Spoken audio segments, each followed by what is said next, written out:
Hey guys, this is Kate King, and I'm coming at you today with a little therapeutic technique that I think you might enjoy. This is something I use in my practice with my clients, and it's something I use on my own in my life every day. So, this is what I like to call the shadow side and the sunny side approach to emotions.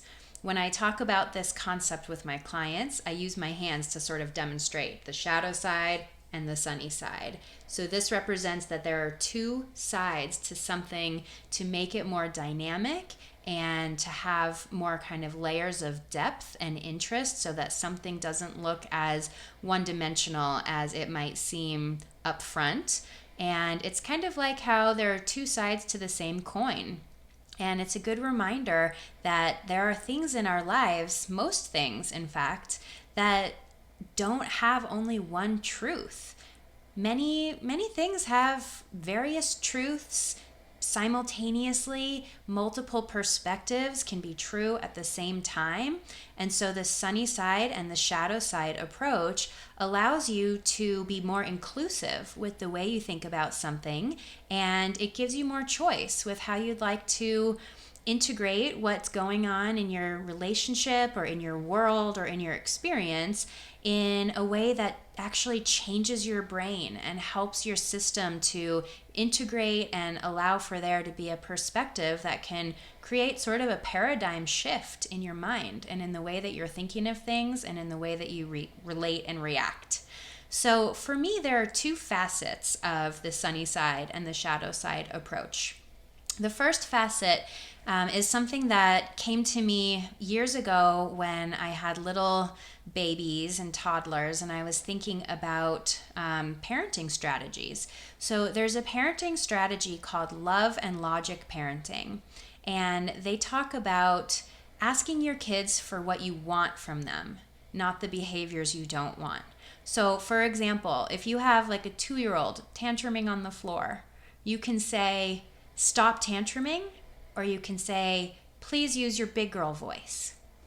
And that's an example of how you can ask the same question or reflect your same need in different ways. And depending on how you ask for what you want, the child or the person in question perceives and their brain receives and relates to the information differently. So the shadow side would be asking for what you don't want, which is stop tantruming. And then the child hears tantruming, and their brain processes the word tantruming. And the sunny side would be asking for what you do want. Please use your big girl voice.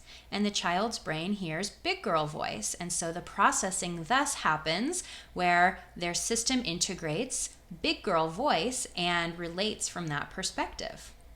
So this is something that can be used much more expansively outside of just parenting, and I like to use this with emotions as well. So, for example, maybe it's a rough day. Maybe a feeling of depression feels really prominent in a certain day. So the shadow side approach to that feeling would be, today's a terrible day. I feel really depressed. And the sunny side approach would be, I've had better days. I'm working on self-care today. And they're essentially saying the same thing, but when you use the sunny side approach, your brain hears the possibility and the sort of integration of a different perspective of what would otherwise be kind of an uncomfortable and difficult emotion.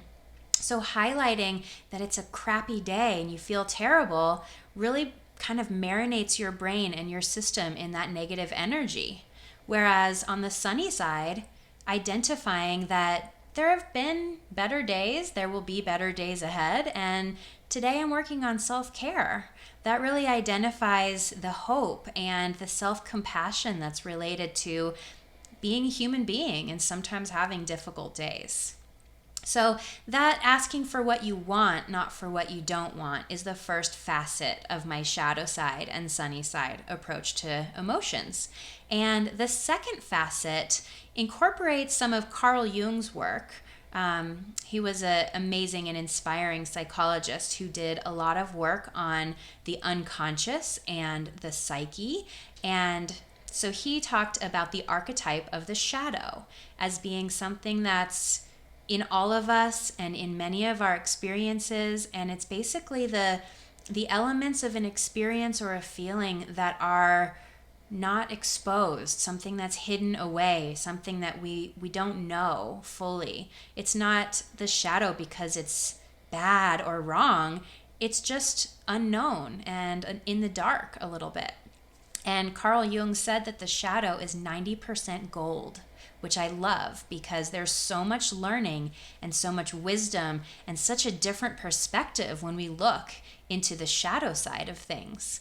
So, using a bit of Carl Jung's wisdom, I think of the second facet of the shadow side and the sunny side as when you're given an experience or an emotion in life, there can be those two sides of your awareness of it.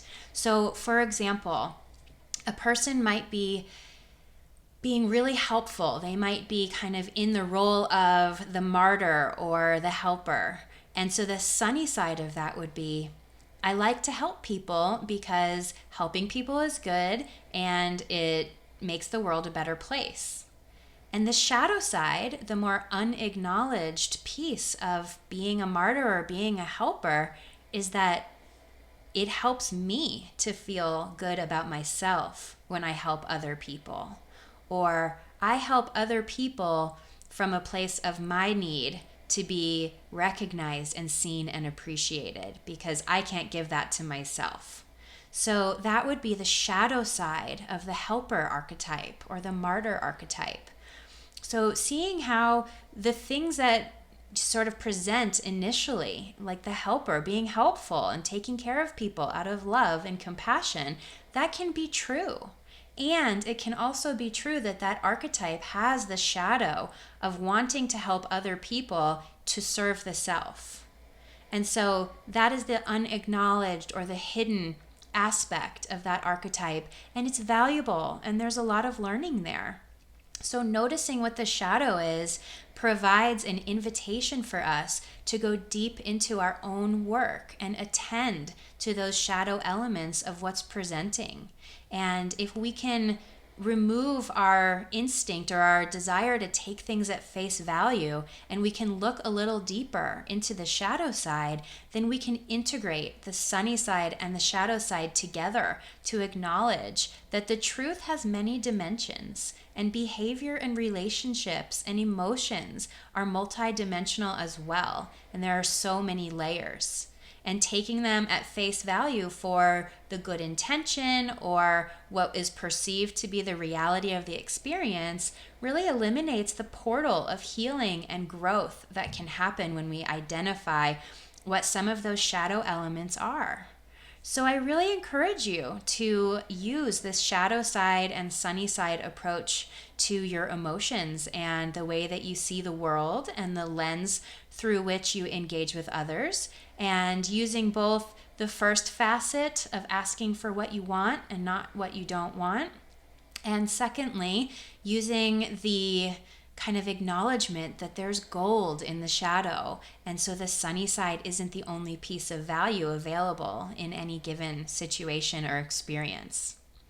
So I hope you like my little therapeutic tidbit for today. Please subscribe to my channel and share this with all your friends, and I look forward to seeing you again soon.